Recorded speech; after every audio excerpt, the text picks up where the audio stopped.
Wonderful framing. And welcome to 44 and 1. I'm GVizzle. This is Tempest. We have no idea what we're going to talk about today. Wait, I just thought of something. So,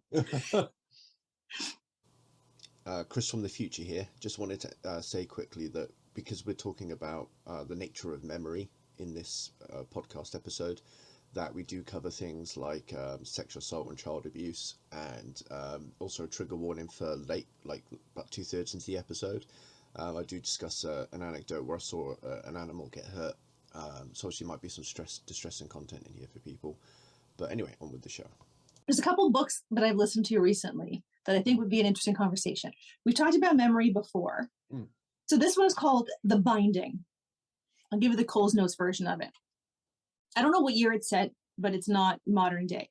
So there are people books are banned, and there are people who are called binders. So if you have done something terrible or you've experienced a terrible loss and you want to remove that memory, you go to a binder, you tell them everything you want to forget. They write it out, they bind it in the book. So you walk out without that memory, but that memory lives in this book that binder, if they're an ethical binder, will keep and store for safety. So I have two questions for, because it gets kind of nefarious. There are some people who do like super, super shitty things and then force people into using binders, and then they keep the books so they could relive the shitty things that they do. I was thinking of something like that, yeah. Yeah, so there are there are unethical people and also unethical binders, because the ethical binders are like, no, I'm here to help people, I'm not here to help people be nefarious and terrible. Would you ever go to a binder? Would you ever want someone else to go to a binder to forget something about you? Just forget me entirely. Yeah, I mean, I imagine most people would want to do that upon meeting me, but I don't know. Even all my traumatic memories, I like my memories. I like my life, even though as fucked up as it's been interesting. But your life, I mean, like the people who have gone and didn't know that they went, they don't know. So their life is carried on as you. It's not like if you forget the day you learned how to ride a bike and you've been riding a bike for 30 years, you forget how to ride a bike. You just forget the memory of learning how to ride the bike. So it's very specific and targeted on those specific memories. So the lessons, presumably, that you learned from that memory wouldn't disappear, just the memory itself. Yeah, I still don't agree with it though, because all you are, like, to get a bit deep, all you are is memory. That's all that we are. Like when we die, one day there will be the last person to remember us will die, and then we're forgotten forever. And it's everything about you is based on your memories. Whenever you get stressed or upset, or the way you behave about something, or you're happy about something, it's all informed by your memories. And if you might be able to forget the event, but it will still have an effect on you, and it will still change the way that you do things. You just don't know where it comes from. What if the alleviation of a terrible memory will alleviate all the negativity that comes around it? Like one example is there's a young woman who has been molested by her father. So she has gone, because once it happened, she was, of course, miserable and completely devastated. But when she walked out of the binder, she was happy and her old self again, because she forgot that thing had happened. So it did change her perspective, and it made her a happier person afterwards. Maybe. There's two things to that. One, it's a work of fiction, and I don't think that would happen. So because it's not based in, like, I don't think what the author's done there, I don't think that would really happen. And you don't think if you forgot of something like... I'll tell you why in a second. Okay. I do have a reason for thinking that. Okay. And secondly, if you can't remember somebody doing that to you, that's just going to open you up to be a victim again. Because when you've been a victim of something, you've learned a lot from that experience on how to trust people, whom to trust, how far to, like, how close to get to people, and all these other things.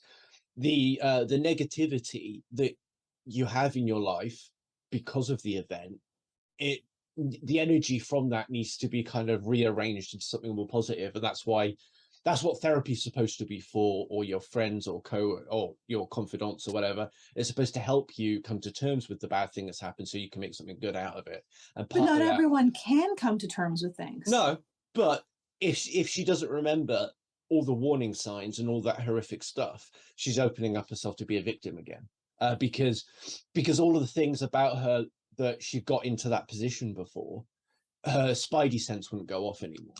And then so she could like, oh, I'll just walk down that dark alley because I don't remember that horrific thing that happened to me. So well, this was her dad who did it to her. No, I'm just using it as an example. Like it's conditioning, right? So if like you do it with like your animals and all that stuff, like with your pets and things, so we get conditioned for certain stuff to expect things. And if like, say if I walked down a dark alley and I got attacked and it was horrific and I used the binder to get rid of the memory, I'm not going to remember not to walk down dark alleys anymore. Because I don't remember. Because there are some things that are just, you just know, right? Like I know I've never been hit by a car, not because, but I still know to look both ways before I cross the street. If I were to get hit by a car, only because somebody told you, though. Only because other people with bad memories have and presumably someone would still tell you, you know, you should probably try to avoid dark alleys. You don't need the memory of an assault to know that. No, but society needs those memories, because you just kind of made the point for me there, is that like you need somebody to tell you not to do that, right? Yes, but not everyone's going to a binder. Some people can live with those memories and some people don't go to binders, but there are some people who just functionally cannot proceed in their lives with those memories. But you might be getting too hung up on the specific example of that woman, but if you extrapolate, I think you're getting hung up on everybody going to the binder. Yeah. No, what I'm trying to do is extrapolate it out to everybody, okay? It's just think about society as a whole.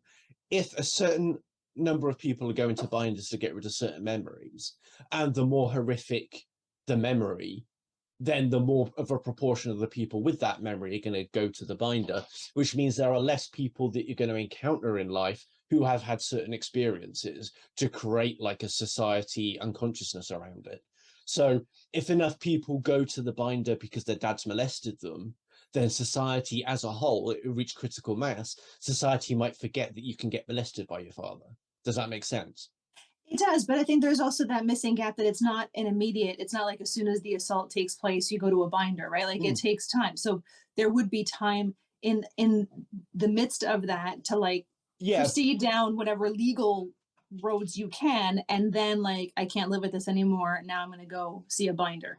Yeah, but then you can't just like the more other memories you're creating from it, the more you're learning from the experience and the richer your life is getting, the less useful it's going to be to get rid of the memory anyway, making it utterly pointless by the time you get to a certain point, because there's too many other memories around it. So presumably there's got to be a point where the memory itself is attached to so many other memories, you're going to have to get rid of a very large portion of yourself in order to make the memory removal effective.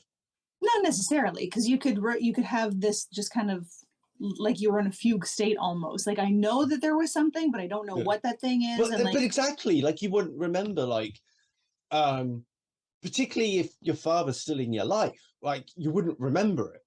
And you need to know that, like, okay, that person did that horrible thing to me, and you like like you have to be able to carry your pain. The whole point of being a human being is that most of us are suffering a portion of the time, and you can't escape that suffering. So it's about shouldering your burdens, coming to terms with them. And I know the point of this, but I know some people can't.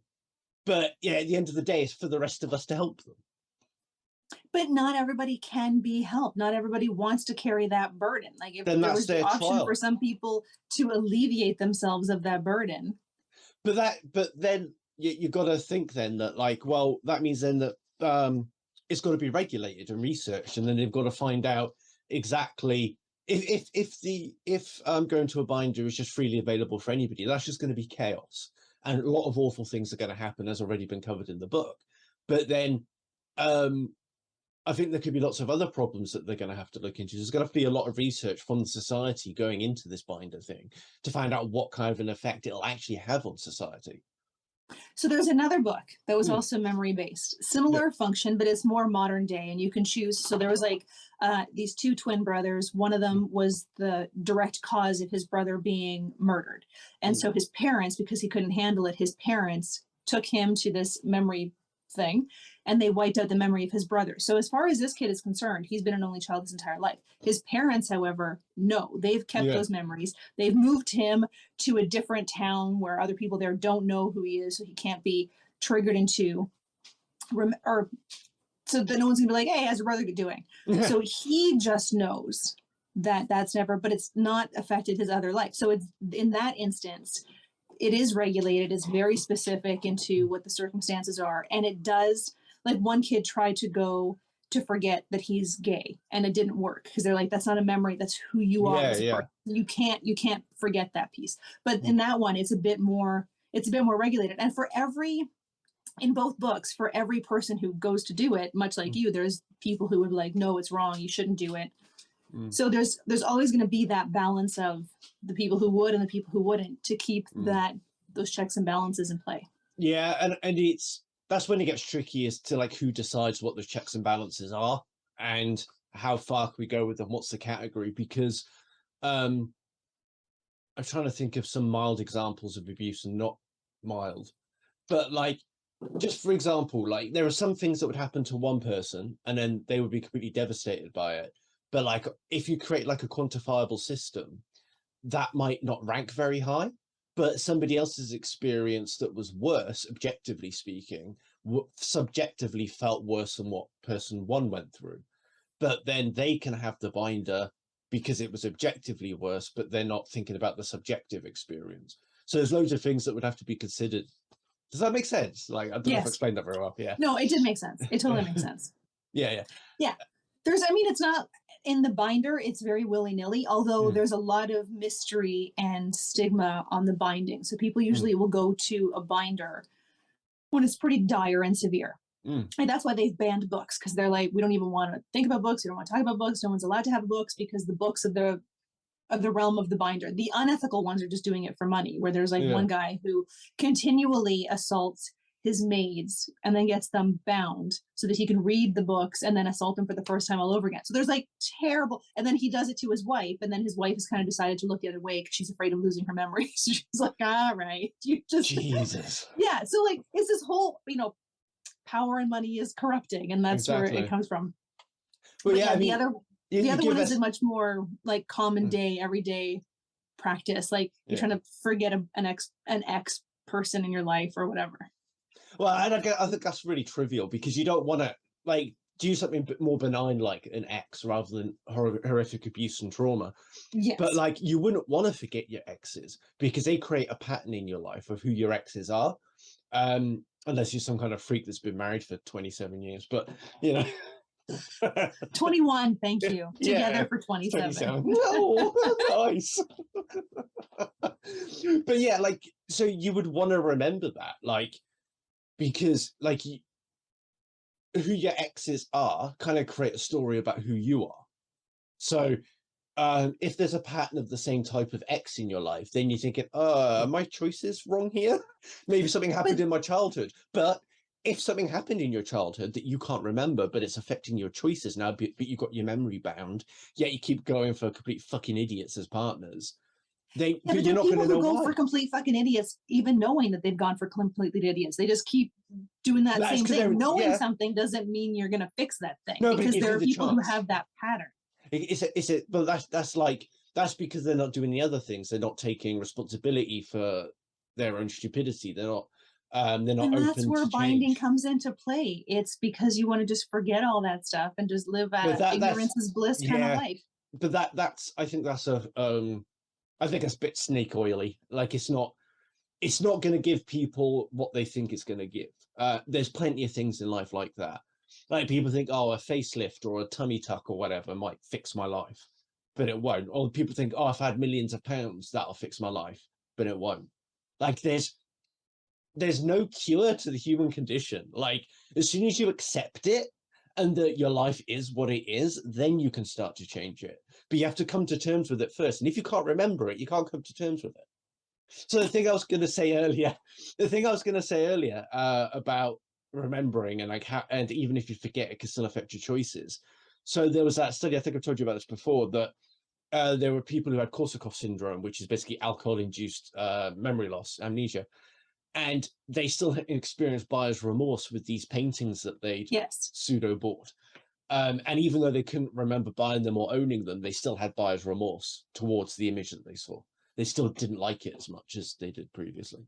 So there would still be remnants of what was there, just the Immediate memory would But be the thing gone. that the person, like, so people think they have a problem with the memory itself and the experience, but really what they have a problem with is the stuff that the memory does in their psyche, and how it impacts your behaviors and how it impacts your perceptions.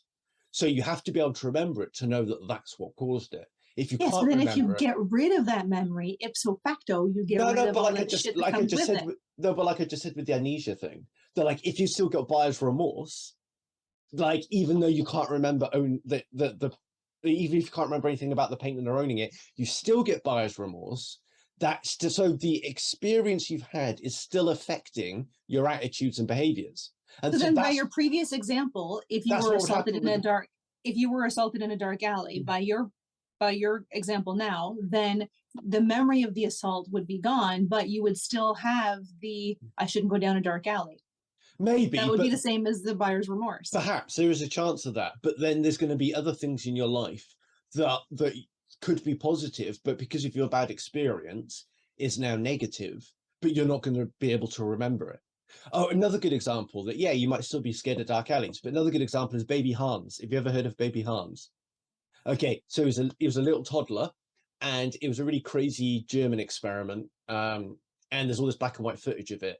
And they basically tortured the kid. It was horrific. It psychologically tortured him. So what they did is that they put like a fluffy rabbit or a cat or something, and then every time you went to go pet it and play with it, they'd cause a cacophony of noise and make the kid cry, make him scared. And then, so it meant that it got to a point where they conditioned him so much that if they put the fluffy animal near him, he'd start crying and freaking out. Yeah. Oh, Yeah, and it affected him later in his life. But even though he can't actually remember it, it still fucked him up. So yeah, I don't think that this binder thing, it's one of those, I think it's definitely snake oil. It's like, this will fix your life. And no, you just won't know why your life is fucked. all right. We'll close the chapter on that one. Here's another book that I heard. It's called The One. I think I told you about this one already. And there's a series on, I think it's Stars or whatever about it. So in this book, this woman has discovered that you, through a simple DNA test, can find your ultimate genetic soulmate match. So you submit your DNA, and then they win a match, or if a match, right? Because your person has to also do this DNA test. When it's matched, you get an email that says, "Here's your match." They could live thousands of miles away. You don't know, but you know that here's that one person. I have been made for them. They have been made for you, for me. Some people do it. A lot of people do. Like in this book, over 1 billion people have done it. And there are a ton of people who don't. And there's been stigma attached to it. Like if you are matched, if you are married to your match, you get better insurance rates and better mortgage rates, and because you're less likely to get a divorce. But then on the other side, if you're with your match, you're less likely to report domestic violence, because how could I be matched with somebody who would do this to me? So there's like both sides of the coin. So this couple is about to they're engaged to be married, and their friends are pushing them to get their match. Just, confirm. Like, Yeah, wouldn't you just want to know confirm you for together. sure? Yeah, like, wouldn't you want to know for sure? And then the book itself follows 5 different people through their story of An odd matching. number. 5 different couples. Oh, okay. 5 different couples as they go through. Would you, if you knew with a simple cheek swab you could find your one, would you do it? Say no, because that's fucking eugenics. We fought a war over that. We're so dark. I know. That's what happens when you work with sex offenders. Everything gets really dark.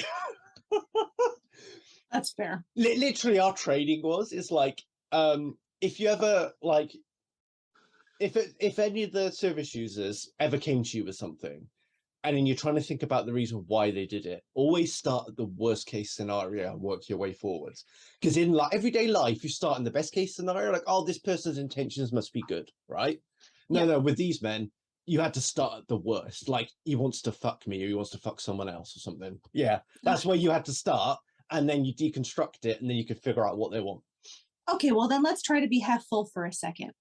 You swab your cheek, you send it in, and it could be months later before your one does the same thing, and then you get an email and says like, here's your one, Mm. Jane Doe, she lives in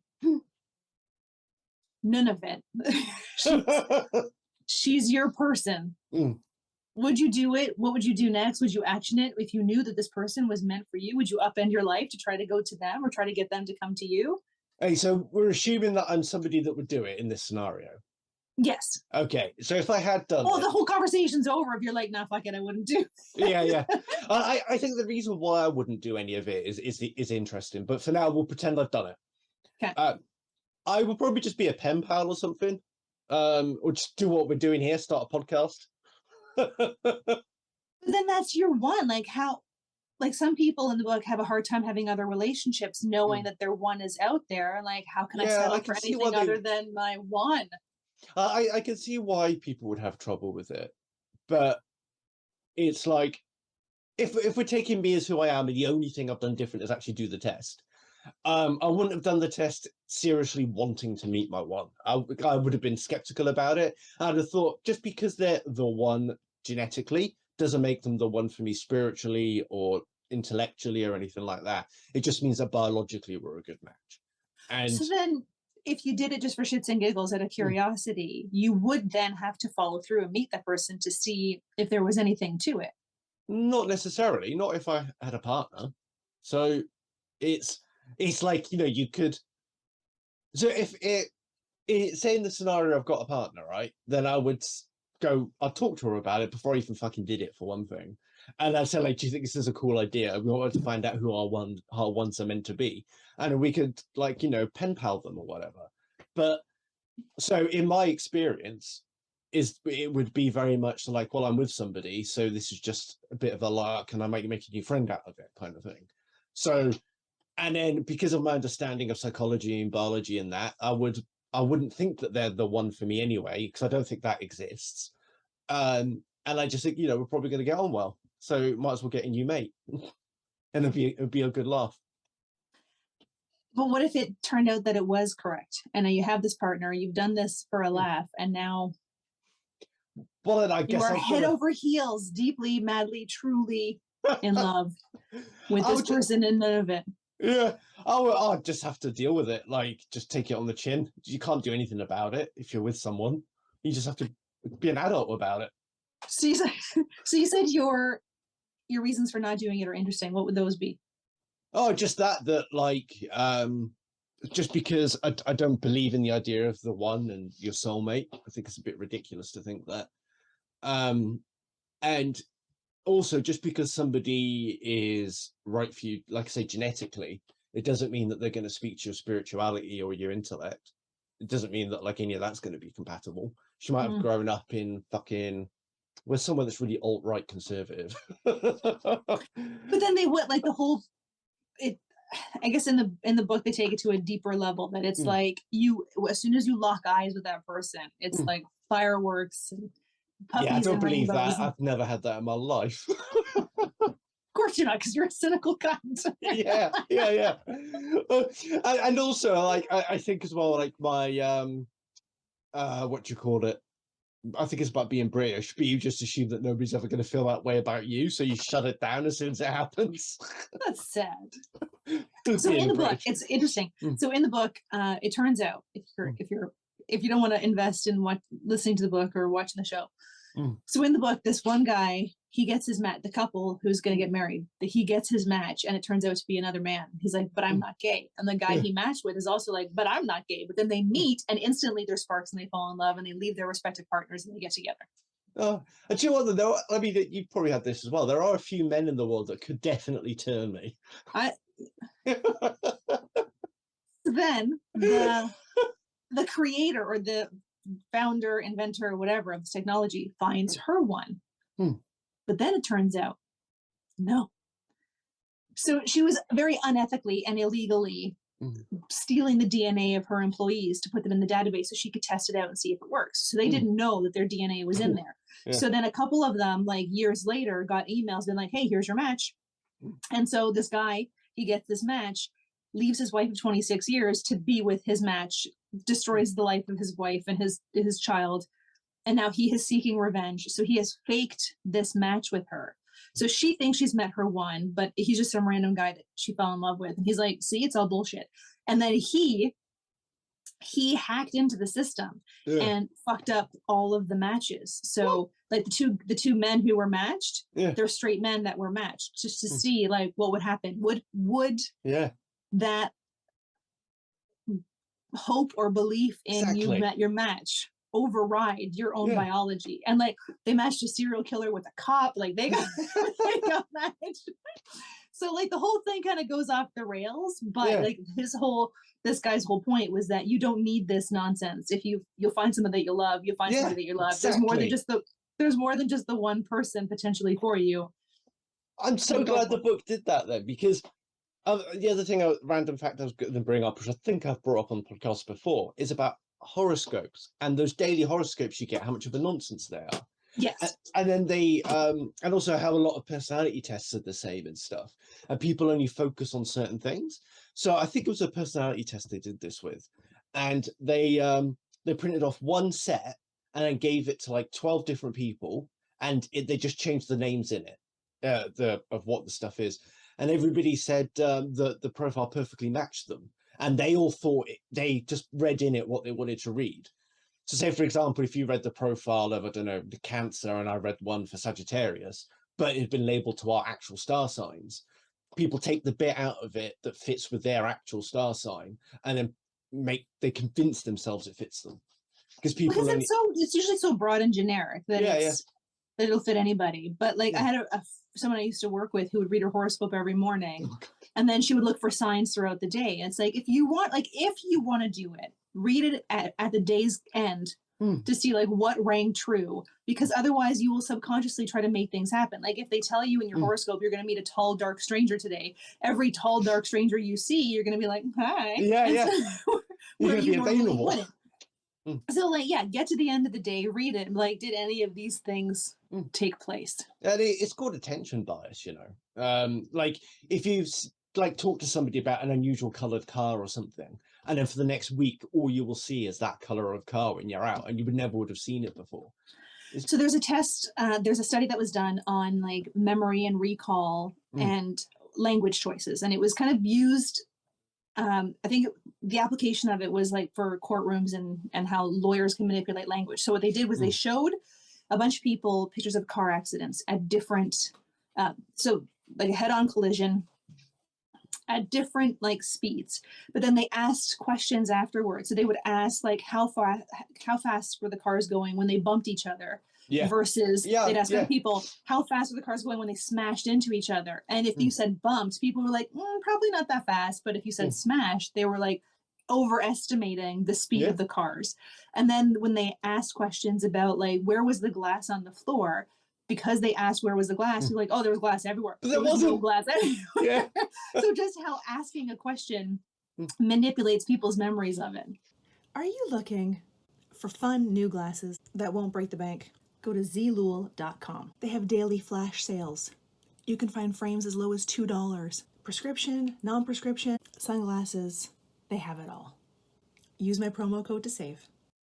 Yeah, so my undergrad supervisor, she was a forensic psychologist, and she's done some really dark jobs in her life. And one of them, the less dark ones, is she had to train the police on how to ask questions properly of people that they're interviewing, particularly when they're interviewing children.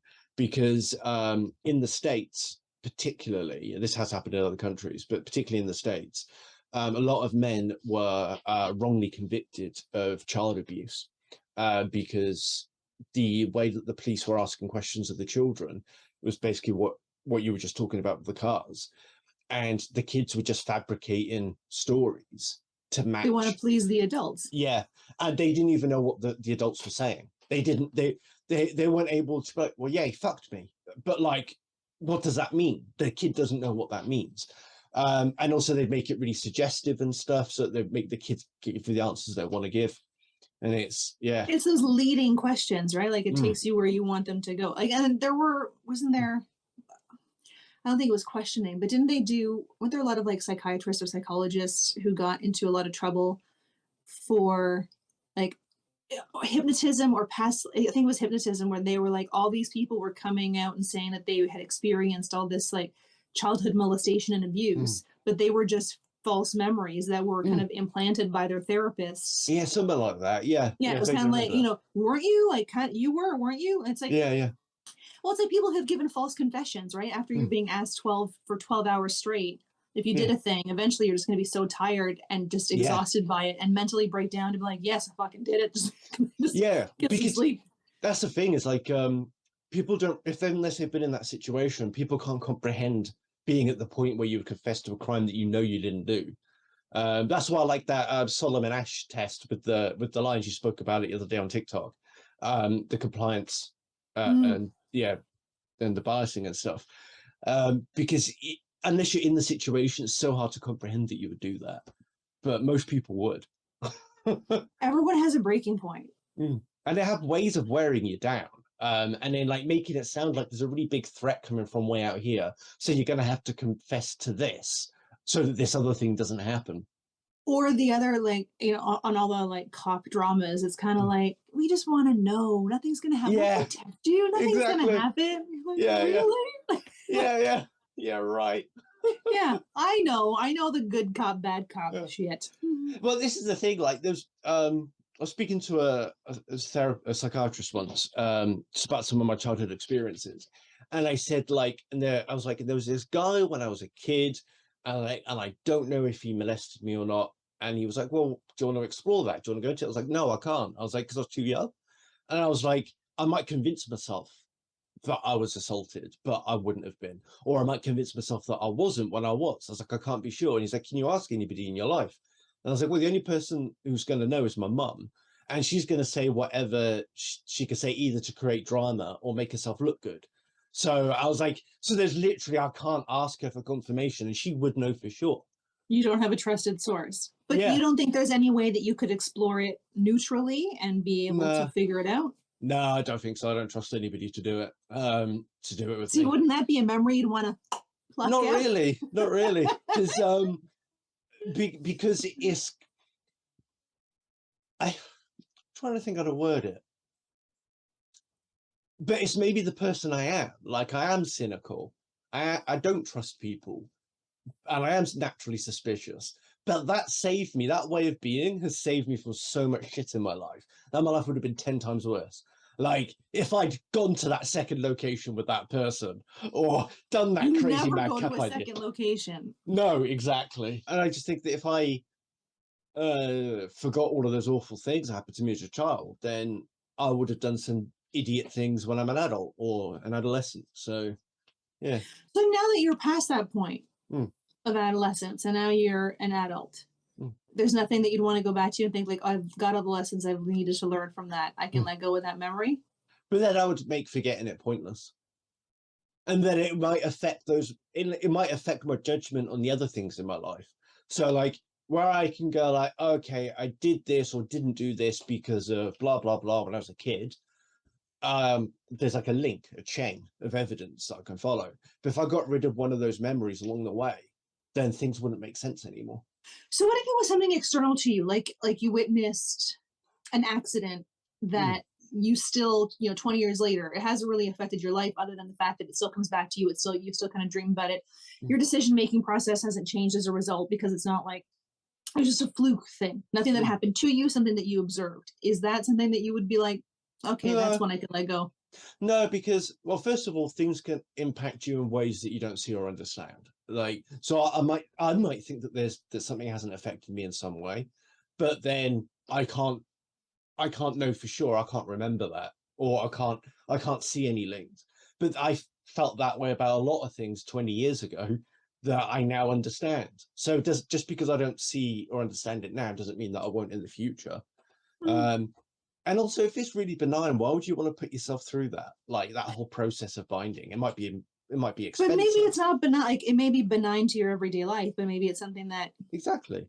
But this is something that comes back to you, right? Like you dream about it, you still see it, it still kind of haunts you in that way, but it doesn't affect your day-to-day life.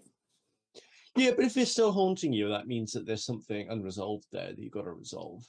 Yeah, you saw somebody get all fucked up. Yeah. Yeah. I just think because then if I did see somebody get all fucked up, that is going to affect me, isn't it? Or if I wasn't affected by it, then it. I'll give you an example though. I have one of these memories, and it pops in my head sometimes, and you have to like shake it out. It's really annoying. But like when I was younger, right? So the way my autism and my childhood trauma and that have affected me is that I don't really understand what my brain and my body are telling my psyche, I guess, just to kind of split it up a little bit. Even though it's all one thing, I'm trying to think of describing it in a way that people can understand it. Okay. So like I could be like hot or hungry, but actually I would just act irritated. But if people get hangry, but I wouldn't know that I'm hungry, if that makes sense. Just try and use a benign example. So you're like a toddler. Not yeah. Like no, not you just get fussy and you can't articulate why you're fussy. Yeah, but it's kind of like that. Yeah, I'd be like, I want, and I don't know what I want because my body's telling me and I don't understand it. But it would act that way a lot with emotions when I was younger. So, like just anger would be like not in an anger management way, but I would just get annoyed or frustrated. But I wouldn't be able to tell you why. Like I wouldn't be able to say, well, all the nuanced words people can use to describe their emotions. I wouldn't be able to because I didn't have the range. And it's the same with positive and negative. So I would never get overly excited or like joyous or whatever. When I finished my degree, I was like, yeah, okay, next thing. Yeah. And so there's never any sense of achievement or pride or anything I've done in my life. But I also struggle to connect with things emotionally. So if I could watch really fucked up shit happening like on TV or whatever, and it wouldn't bother me.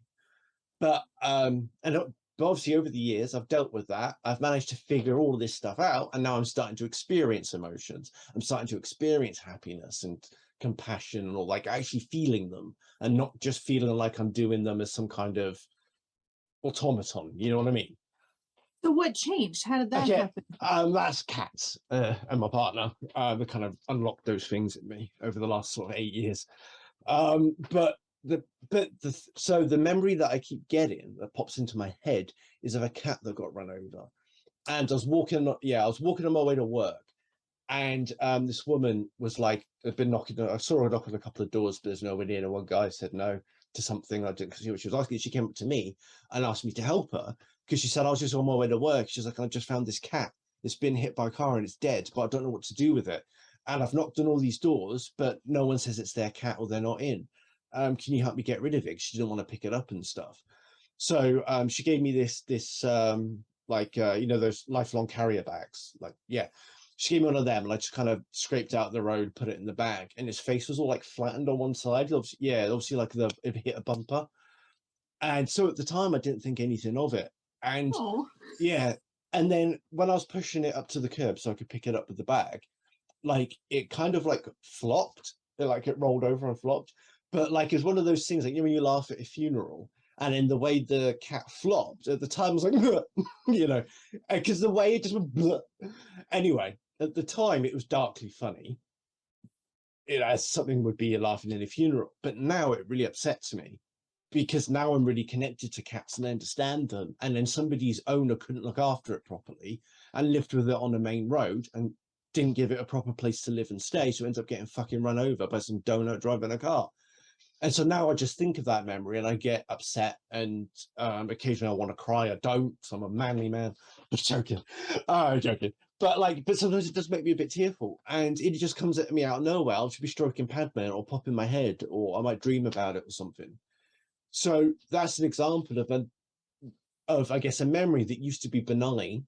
That if you're talking about this binding thing, like, oh well, I might as well get rid of that. That doesn't fucking mean anything.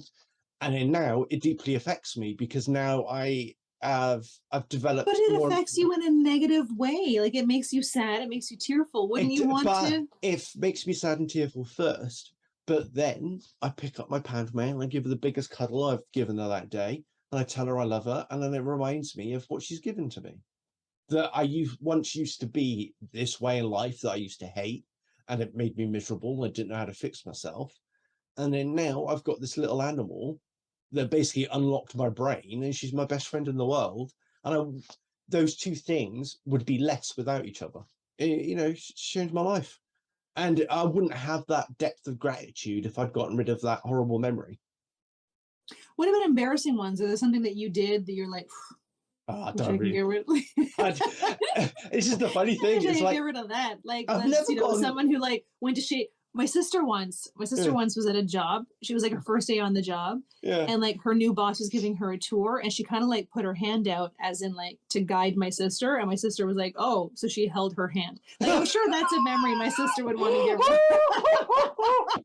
Oh, That's a it's amazing. memory my sister was like, I can live without that one. But the thing is, though, is that the stuff that would embarrass me, like, I don't really find that embarrassing. More, I find it funnier to laugh at myself. It's a good story. Yeah, I'd be telling that to fucking everybody if that happened to me. That's the dumb sort of shit That's I a would have good done. story. Yeah, yeah. I And it know makes all it- the stories that I thought were going to be embarrassing or that I would never tell anybody were like the first stories I told on TikTok. Yeah, exactly. Yeah. It's Oh, hilarious. Yeah. Exactly. I just think we have to. This is one thing that's missing from a lot of people on TikTok is your ability to laugh at yourself. You know. I think a lot of people just in general take themselves very seriously. Yeah, I think they do. And one of the funniest things is autism, man. Like being autistic is so funny, and then like this is why I don't like people like pussyfooting around about it near me. Just like just say what you want, make all the fucking jokes. Most of them are funny. Like when I was a kid, people took the piss out of me for being Welsh, and they said way worse things than you do about autism. So I saw not a TikTok, a Reddit post. This woman had posted her own Tinder profile.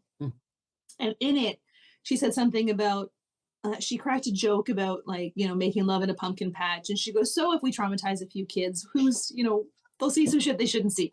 It was a joke. So she posted that. And then the title of that post was something like, because we think traumatizing kids is funny, right? And then other people in the comments didn't know that she was the same person. So they were like, so half of the comments were people like, lighten up, it's a fucking joke. And the other half were like, she shouldn't be traumatizing those children. So she had to pop in and she's like, it's a joke. I'm that person. I'm not really going to have sex in front of a bunch of kids on a hayride. Like, relax, people. That's hilarious. But everyone takes either everything so literally or they're like, oh, you need to lighten up. Like, there's no in between anymore. Yeah. You have to be one way or the other. And then the thing to buy. And don't forget to like and subscribe. Yeah, and comment too, because we respond to comments as these blokes Yes, we do. noticed. Like, subscribe, comment, engage, tell your friends, tell your family. Yeah.